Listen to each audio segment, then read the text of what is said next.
C'est pour cela qu'il a dit, aujourd'hui, si vous entendez sa voix, n'endurcissez pas vos cœurs. Et une autre version dit, ne refusez pas de comprendre. Si notre vie se résume à manger, aller au boulot, sortir, vivre la vie que nous voulons, prendre de l'alcool, chercher les femmes et rentrer à la maison, et un perpétuel recommencement qui un jour, il y aura une fin, cette vie-là n'a pas de valeur. Si vous entendez sa voix, n'endurcissez pas vos cœurs.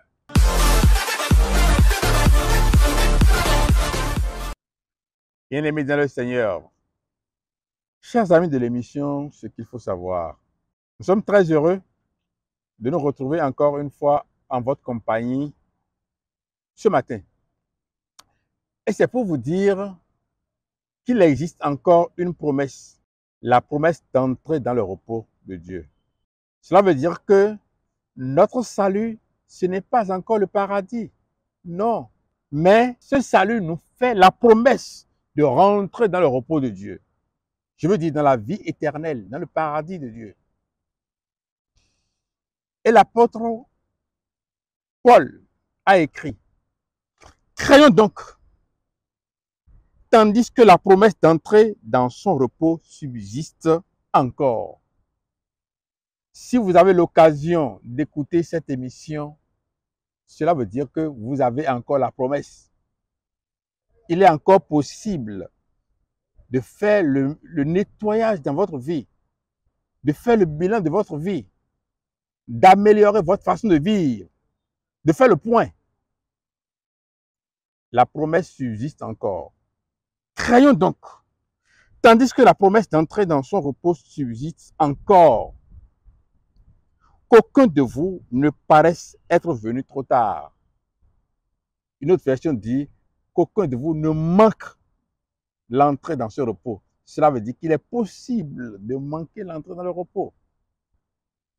Si on demeure dans sa vie incorrecte, une vie qui n'est pas en harmonie avec la parole de Dieu, si notre vie se résume à manger, aller au boulot, sortir, vivre la vie que nous voulons, prendre de l'alcool, chercher les femmes et rentrer à la maison, et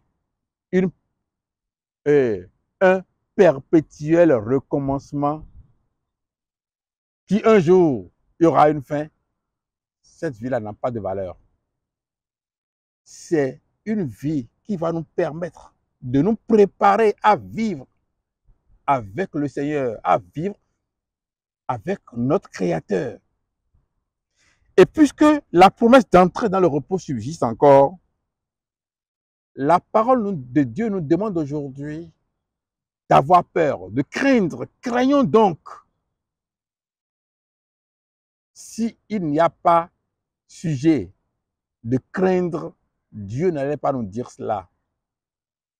S'il n'y a pas un effort à faire pour rester dans l'attachement à Dieu, pour rester dans la vérité de Dieu, on ne nous invitera pas à cela. Craignons donc. Tandis que la promesse d'entrer dans le repos, on n'y est pas encore. La promesse est encore là. Qu'aucun de vous ne paraisse être venu trop tard. Car cette bonne nouvelle a été annoncée aussi bien qu'à eux. Mais la parole qui leur fut annoncée ne leur servit de rien parce qu'elle ne trouve pas de la foi chez eux. Parce que la parole n'a pas trouvé de foi chez ceux qui l'ont entendue. La parole ne leur a servi de rien. Dieu nous invite à une vie de repentance, en communion avec lui, à travers son esprit, à travers sa parole. Il nous invite à une sanctification de tous les jours, de nous améliorer tous les jours. Et certains font l'exercice de demander, est-ce que tu n'as plus jamais péché depuis que tu as cru? Si j'ai péché hier et aujourd'hui, je je me répands de mon péché aujourd'hui, Dieu ne va plus me compter ce péché-là. Mais lorsque je dis, je suis dans la chair, et étant dans la chair, je dois pécher. Et quand je vais pécher, le sang de Jésus est là pour effacer. La chair est faible. Lorsque je développe cette pensée, je serai surpris parce que la parole n'a pas trouvé de foi chez moi. Ils ont entendu la parole de Dieu, mais elle ne leur a servi de rien.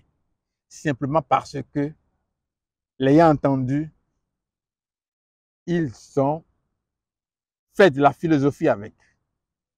Ils ont discuté la parole de Dieu. Ils ont trouvé thèse et antithèse. Ils ont posé des questions. Et si Jésus était vraiment Dieu, est-ce qu'il allait faire ci? Est-ce qu'il allait faire ça? Cela a existé en son temps et continue d'exister jusqu'à aujourd'hui. Mais Dieu nous invite, nous, toi et moi, à craindre aujourd'hui. La crainte de Dieu est le début de la science. C'est le début de la sagesse. Celui qui comprend cela, c'est celui-là qui est en train de travailler pour son salut. C'est celui-là qui est en train de s'améliorer tous les jours.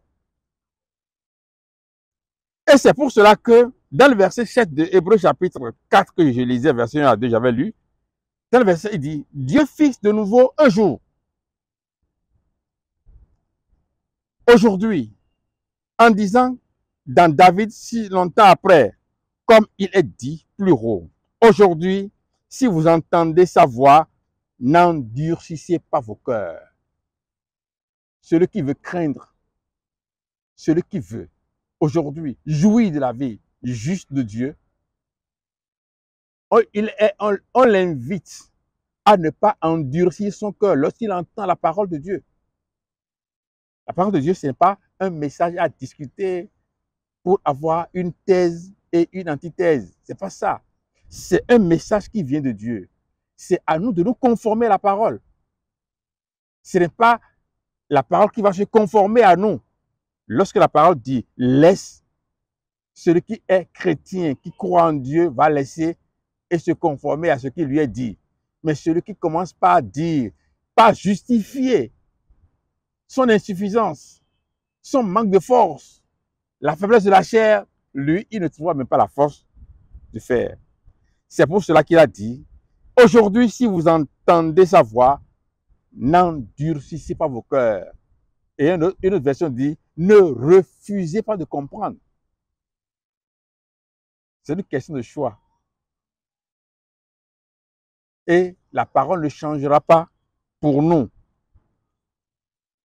Il a dit dans le verset 8, car si Josué leur eût donné le repos, il ne leur parlerait pas après cela d'un autre jour. Les premiers enfants de Dieu, les Israélites, ont été conduits dans un repos. Mais ce n'est pas le repos éternel. C'est pour cela qu'ils sont tous morts. Il y a un repos qui se prépare pour nous aujourd'hui. Et ce repos-là subsiste encore aujourd'hui.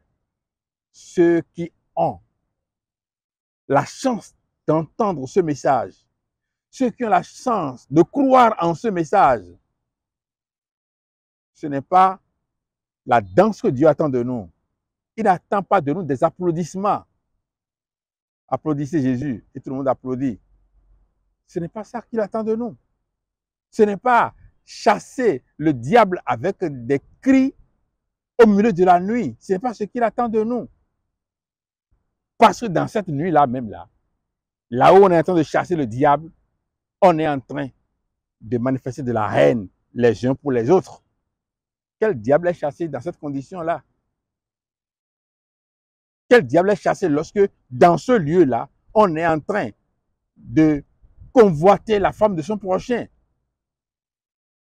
Quel diable est en train d'être chassé lorsque, en ce lieu-là, même là, on est en train de dérober ce qui n'est pas à nous, ce qui appartient à nos prochains? Crayon. C'est une émission sur laquelle je suis revenu pour vous inviter à comprendre qu'il est temps d'avoir la crainte de Dieu. Dans Hébreux chapitre 2, il a dit, qu'est-ce que nous allons faire? Comment allons-nous échapper à la punition de Dieu lorsque nous négligeons un si grand salut? Hébreux 2, versets 2 à 3. Vous allez voir donc cette expression dedans. C'est pour cela que je vous invite donc à ne pas endurcir votre cœur. Qu'est-ce que nous allons faire contre Dieu? Rien. Il est Dieu, il est créateur.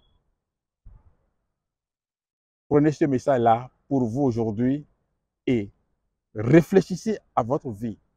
Croyons donc, parce que la promesse subsiste encore.